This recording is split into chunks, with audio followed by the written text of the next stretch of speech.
Alright guys, I just want to show you where I'm at with my electronics installation on the AS350. I've got the Black Widow hooked up to my Spectrum DSMX receiver. I've got all my servo horns 90'd, and I started going through my gyro setup. Everything's working in the correct directions. My pitch, aileron, and my elevator. So next is to start working on the pitch curve, some phasing, and then we'll get this actually installed back inside the helicopter and get ready for our test flight.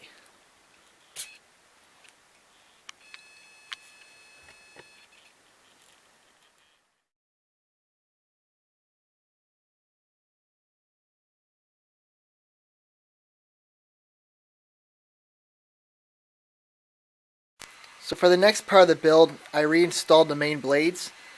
We have to take care of phasing. And to phase a 3-bladed rotor head, it requires you to have 90 degrees off the front of the leading edge of the blade to the front swash ball down there. So basically you'll just want to make sure you're 90'd at each rotor blade, bring it around, and make sure the blade's 90 to the tail boom of the helicopter. And you're looking for the link down inside there.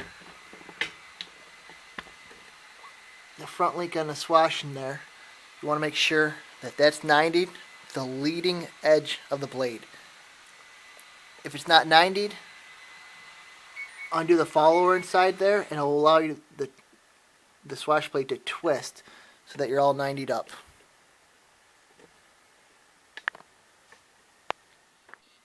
So as you guys can see, I'm just about ready to put the scale mechanics back in the helicopter. I've got the head back on. I phased everything out. The Black Widow 3-axis gyro's all set up. Tail servo's all set up. Tail's all leveled. And everything's good to go.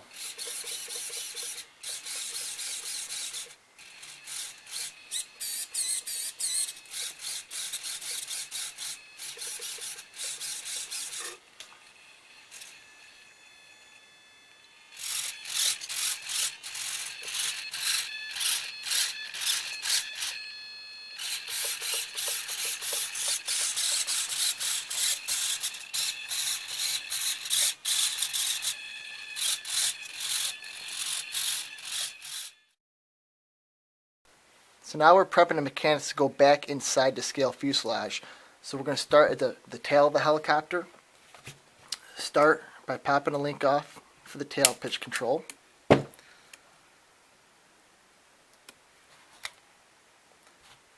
This side you're going to want to loosen your 1.5 millimeter Allen head screw. Loosen those screws up.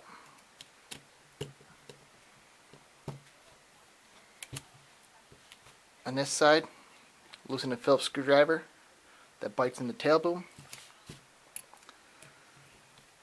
And we're going to need to pop off this tail case cover again.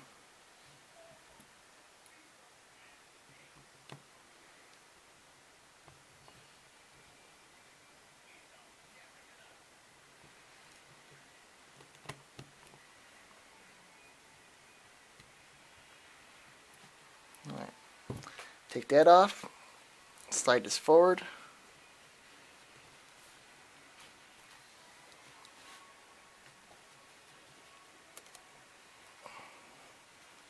And this is that tricky part again. Pop the belt off. Slide the tail case back off.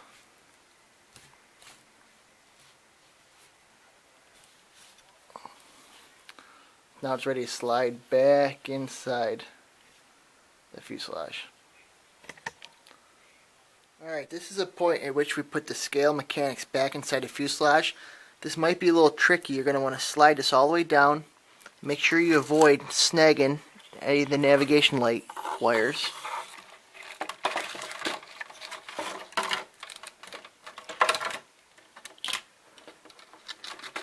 You want to go down as far as you can. Push that right out the back of the fuse. The reason you got to go farther is we're going to have to hook up the tail unit again.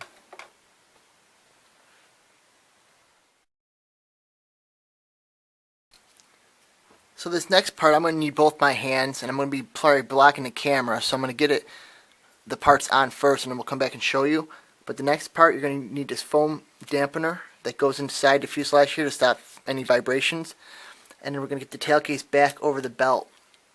So let me get that go in, and then we'll come right back. Alright, so I've snaked the belt around the pulley, and everything's going in the correct direction. Now I can put the tail case cover on and tighten up the 2 Allen head screws on the back and a Phillips screw in the front, and then pop on the link, and we'll be able to put the tail section on.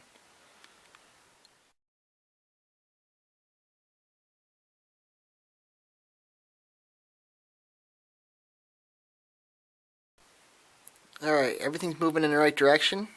The tail case is nice and tight. The Phillips screw is tight here, and the Allen wrenches on the back are all tight. So now we have to slide the mechanics back up to get them on the front shelf. So this would have been another part of the build that kind of would have been tough to show you. But this carbon fiber deck to the mechanics, we actually pulled the mechanics forward, slid it up, and there's a little ledge it sat on. And now in the front here, I'm going to take those 2 Allen screws I took out at the beginning of the build, and they're going to actually hold the mechanics up to the deck inside the doghouse. Alright, I've gone ahead and tightened the 2 Allen screws up here, which hold all the mechanics into the fuselage. I've also mounted my receiver, my 3-axis gyro, and my speed control.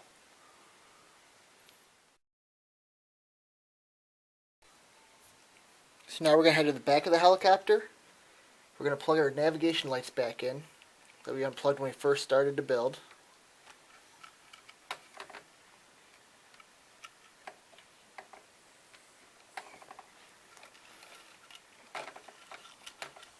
Simply took the wires inside.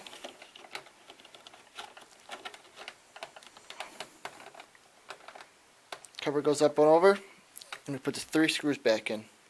Alright, and that takes care of the back. Make sure you've got the mechanics far enough forward so that nothing binds with the tail control, but also you want to make sure they have enough clearance from the tail blade to the horizontal stabilizer.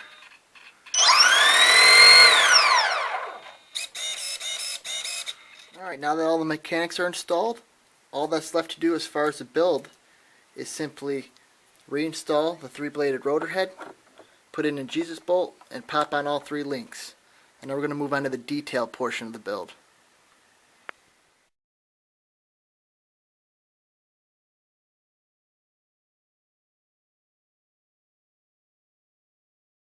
Okay, the mechanics build is complete. Everything's inside the helicopter. We are ready to start doing the body details.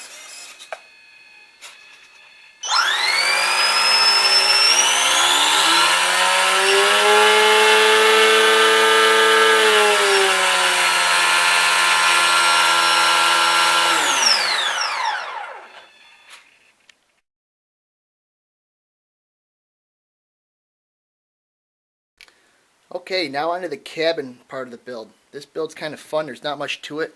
Just aligning everything up and gluing it.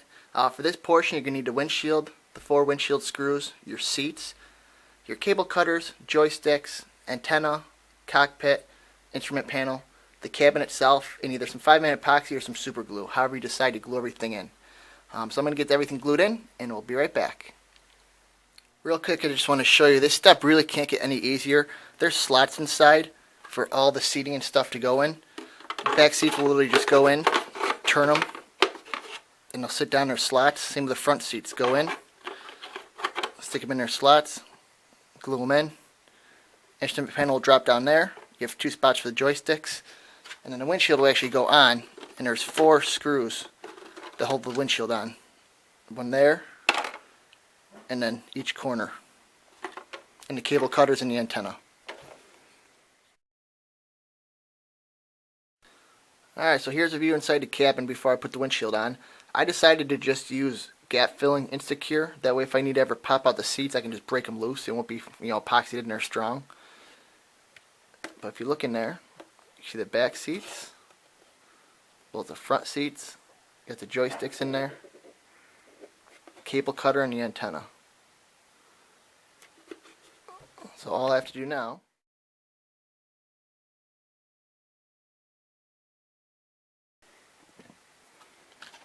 put the windshield on there, screw it on, and the cabin's done.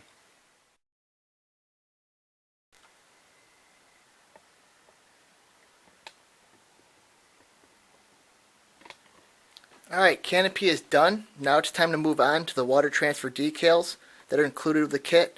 I've already went ahead and painted all my skids white. They come black, but the Aerodyne has actually white skids. So I popped those off, took those out in the garage, and spray painted those white. Now it's time to put on the body handles, a couple of the antennas in the bottom, and all the decals.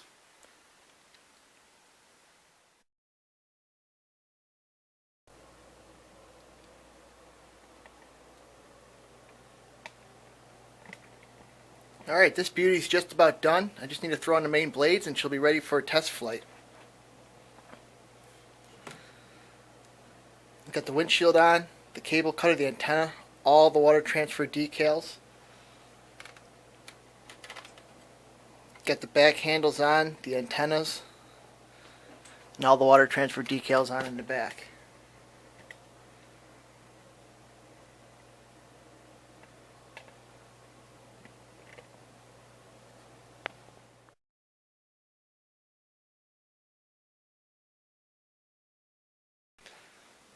So my final thoughts on the AS350 true scale 470 size from RC Aerodyne.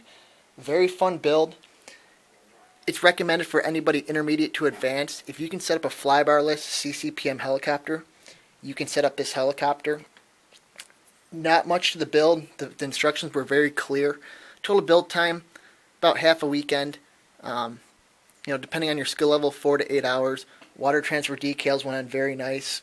Everything locked in the cockpit, very nice. No slop in the head, and minimal fitting issues when it comes to putting the scale mechanics inside the fuselage. If you do the deeper body servos like I do, inside here there's some wood framing for the fuselage. You'll just have to get your Dremel and Dremel it out a little so that the servo arms don't hit the side of the wood. Other than that, build went very smooth. Very excited to get this helicopter in the air.